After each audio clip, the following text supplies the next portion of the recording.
Probably the earliest thing was watching two wing commanders doing a taxi test with an aircraft and setting the brakes on fire, which the fire department then sprayed with CO2 extinguishers, which caused the brakes to explode and Category 4 damage to the aircraft.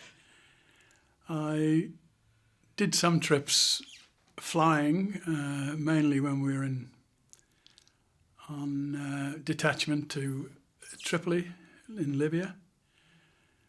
And our aircraft used the lab's bombing technique, low altitude bombing system, because we carried A bombs, which of course was top secret in the 1950s, but nobody gives a damn now. And that involves straight and level at 400 odd feet at 240 mile an hour. And then you pull it up at 2.5 G, and at a predetermined point the bomb is released. And then you just carry on, roll off the top of the loop and hopefully head home in active service, although most of ours couldn't get home from their targets. So on one of the bombing trips I was talking about, in the B-8, the navigator doesn't have an ejection seat, and his table is just as you get in through the door, and any gash hands like me sat in the rumble seat behind him. And on this first bombing run, I was leaning forward, looking out of the nose cone. And then, of course, they pulled it up, and then I was stuck because pulling 2.5 G, you can't move.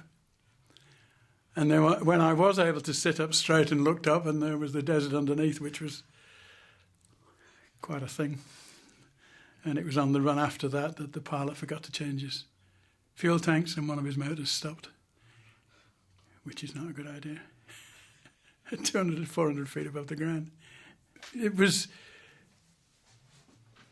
very interesting because we then, it was, oh dear me, the engine stopped, oh dear me, I've forgotten to change tanks. But the tanks were shaped like that, so there was fuel in this half and none in this half.